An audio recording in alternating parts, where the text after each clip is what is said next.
Vamos a hablar de estos temas con una persona que evidentemente sabe muchísimo más que quien les habla, pero que cada tanto hablamos con él. Él se llama Jodor Khalid y él es magíster en Defensa Nacional por la Universidad de la Defensa Nacional. Es certificado en Geopolítica del Líbano y Medio Oriente por la Universidad del Espíritu Santo de Caslik y licenciado en Estudios Internacionales por la Universidad Torcuato Di Tella y además es licenciado en Ciencias Políticas. Así que, Jodor, ¿qué tal? Buen día, ¿cómo te va? Marcelo Aymar te saluda, ¿cómo estás?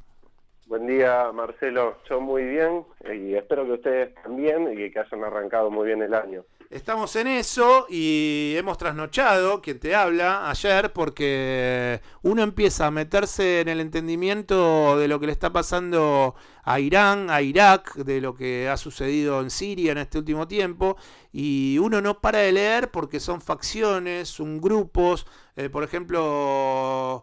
Me pongo a pensar en Hezbollah, ¿no? Hezbollah, si me equivoco, corregime, ¿no? Pero Hezbollah ha tenido un trabajo mancomunado en derrotar al ISIS. Ahí aparece esa unión con Irán.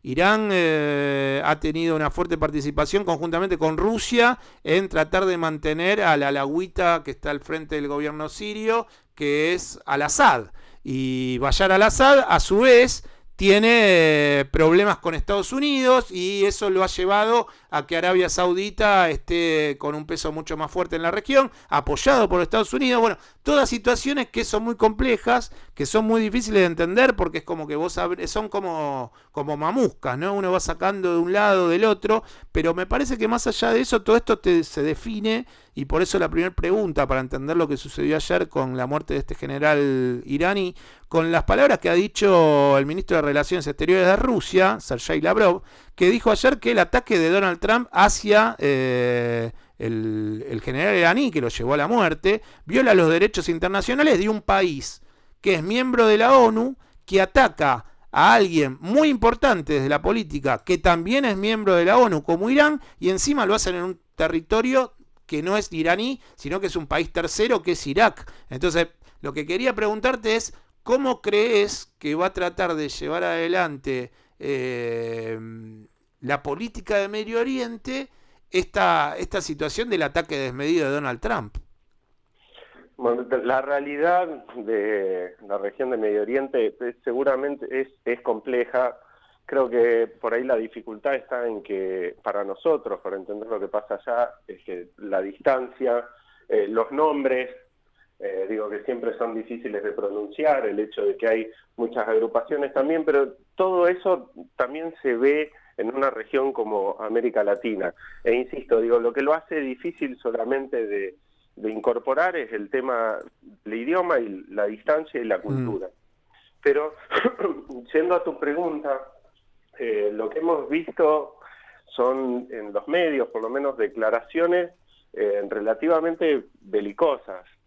Lo que nos hace suponer de que va a haber acciones militares como consecuencia de del asesinato de Soleimani. Ahora, ha habido distintas declaraciones. Algunos hacen la lectura de que va a haber o de que es el principio de una tercera guerra mundial, más o menos, y hay otros que plantean un poco, digamos, un poco más de lo mismo. ¿Y a qué me refiero con un poco más de lo mismo?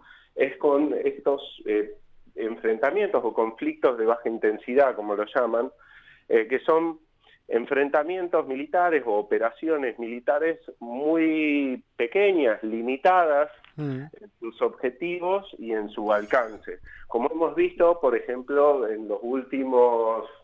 Yo diría el año pasado, a lo largo del año pasado hemos visto mucho, como por ejemplo los incidentes con los barcos de carga petroleros. Sí, en el estrecho de Hormuz. El estrecho de Hormuz, digo, como hemos visto esto del asesinato de Soleimani también, el otro día estas protestas en frente a la Embajada de Estados Unidos en Bagdad.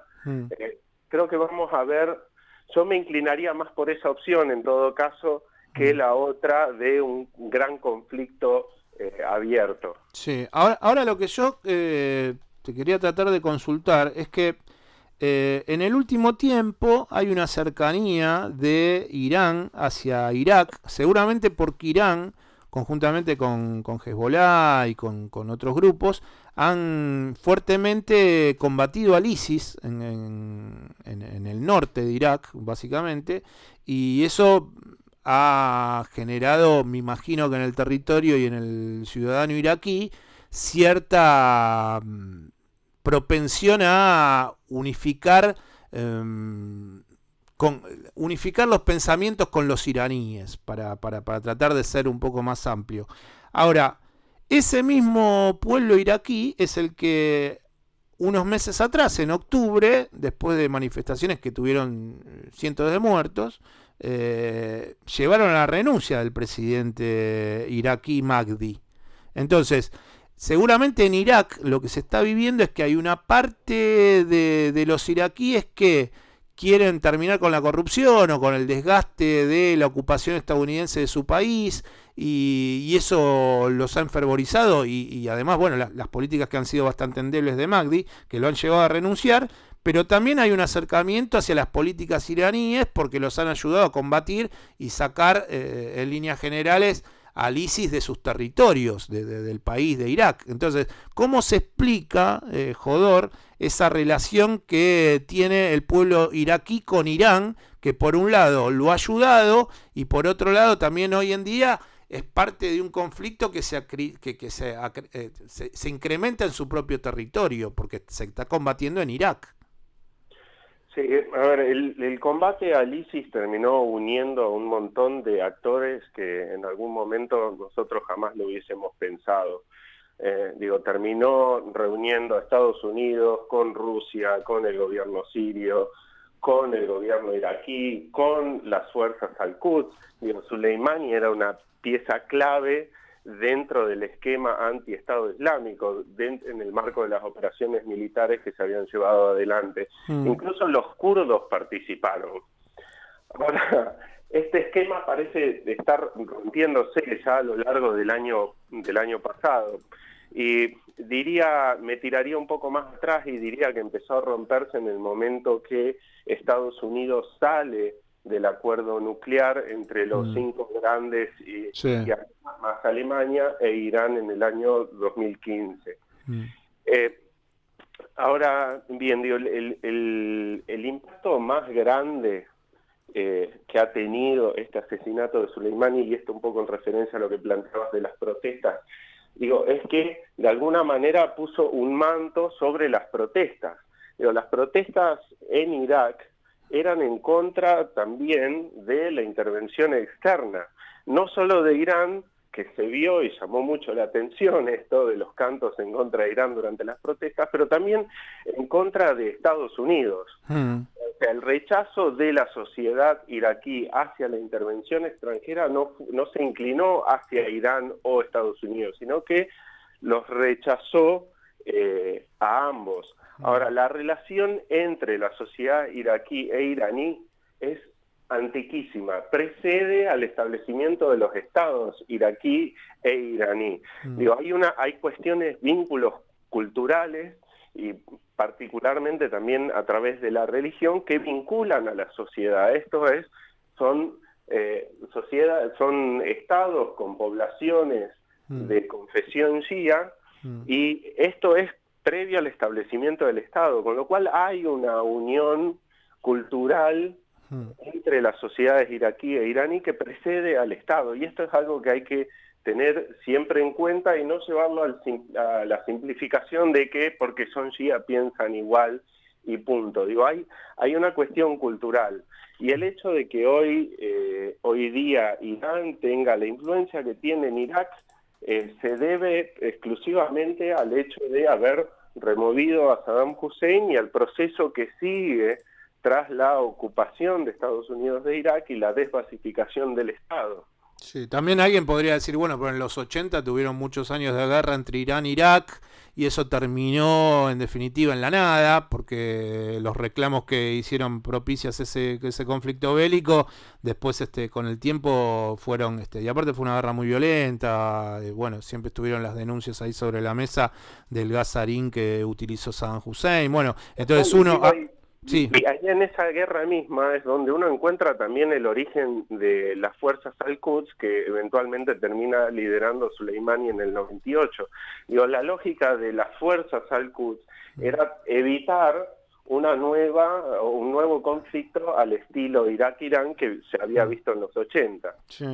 ¿Vos creés que Irán en su política exterior, bueno, Irán nunca ha sido un país que ha planteado un conflicto en este último tiempo, digamos desde la revolución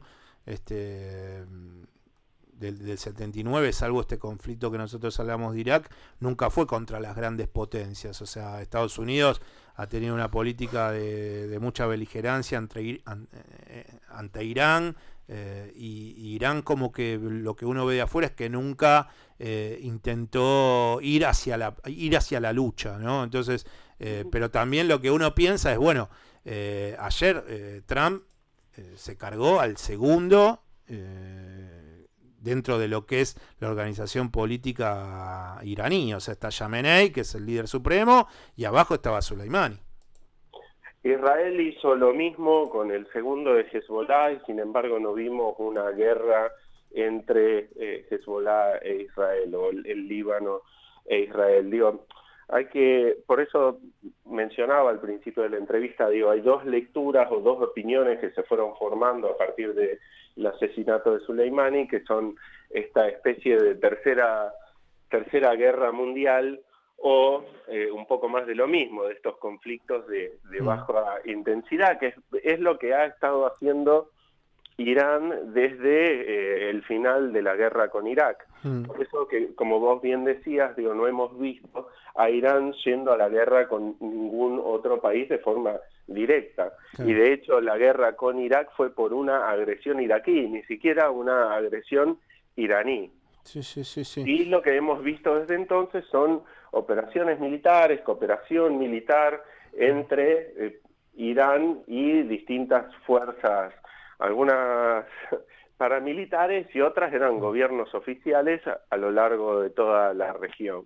Eso sí lo hemos visto. Y hoy, bueno, Estados Unidos tiene cerca de 5.000 soldados en territorio iraquí, y más allá de eso, lo que sí quería que le comentases a la audiencia, cómo está hoy la política iraquí, porque está bien, ha renunciado hace un par de meses su expresidente Mahdi, pero a partir de ahí, cómo en este tiempo terminó, porque también lo que se decía, justamente con el ataque que llevaron adelante el pueblo iraquí hacia la embajada estadounidense, que a todos nos sorprendió, aparte la dimensión de la embajada estadounidense en Bagdad, pero más allá de ese dato, ¿cómo está en lo cotidiano la política iraquí? Porque han tenido también un derrotero interno muy complejo, porque les ha renunciado su presidente hace un par de meses. Sí, la situación en Irak interna políticamente ha sido compleja desde el año 2003. Digo, está intentando regenerarse y, digamos, cada vez que encuentra cierta estabilidad, sucede algo. Pasan cosas, diría. Sí, si lo llevamos a Macri allá, hubiese dicho que pasaron cosas. Sí. Pero digo, hemos tenido la insurgencia en los años de los 2004-2007 y un poco más. Después hemos tenido Estado Islámico, digo, que han sido todas cosas que están muy vinculadas con la política interna de Irak. Y esto tiene que ver con que después del 2003 el Estado fue completamente desarmado. Eso fue seguido por el afloramiento, digamos, de nuevos quiebres sociales, o por lo menos la intensificación de esos conflictos en medio de un proceso de tratar de generar un Estado. Digo, hoy día estamos sin primer ministro y se ve muy difícil, o por lo menos no asoma ninguna figura importante que logre de alguna manera galvanizar a los distintos campos políticos dentro del Líbano, iba a decir, perdón, dentro de Irak. De Irak. Sí. Además, digo, esto de tener una región autónoma también hace un poco más difíciles las negociaciones. Me refiero a la región kurda en el norte de Irak, digo, que tiene su propio gobierno. O sea que ya no es solo el coordinar fuerzas políticas, sino también coordinar con una autoridad de gobierno interna, digo, en una región que es semiautónoma. Como última pregunta, Jodor, lo que quería era tratar de consultarte acerca si vos crees que también esto tiene que ver con el dolor que le produjo a Estados Unidos no haber podido voltear a Bashar al-Assad en Siria, porque termina ahí ganando la coalición que llevaron adelante Hezbollah en su brazo armado, Rusia, que es un actor importantísimo en lo que es el conflicto sirio, y Irán. Y Estados Unidos no quedó muy bien parado porque el ejército rebelde terminó siendo abatido por el ejército de Bashar al-Assad. Sí, no lo ataría directamente una cosa con la otra. Creo que ha pasado bastante tiempo, ya desde el 2015 en adelante Rusia prácticamente ha dominado ese escenario. Sí prestaría un poco más atención a la política interna estadounidense. Llamo la atención sobre el proceso de juicio político contra Trump, el hecho de que sea un año electoral. Algo similar se dio con Obama cuando encontraron y asesinaron a Osama Bin Laden. Yo creo que le llamaría más la atención a eso, como motivo de Estados Unidos para avanzar o eliminar a Soleimani. Y esto también en un contexto de creciente enfrentamiento o creciente tensión entre Estados Unidos e Irán.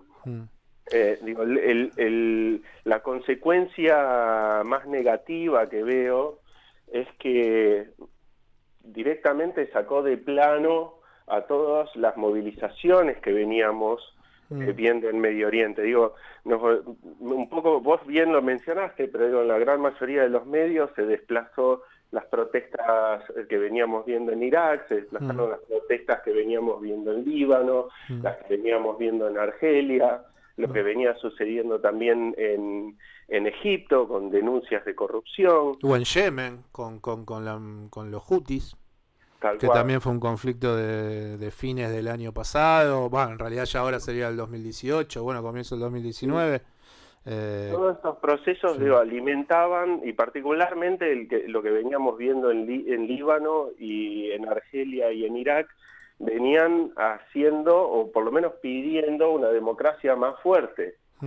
Lo cual para estos movimientos sociales que pedían más derechos, un mejor gobierno, lo que ha sucedido no es una buena noticia, porque no solo lo sacó de las tapas de los diarios, sino que hoy día para los gobiernos de esos países las prioridades son otras. Lo hemos visto en Líbano con el presidente pidiendo de que las fuerzas armadas libaneses no se vean inmiscuidas en este conflicto.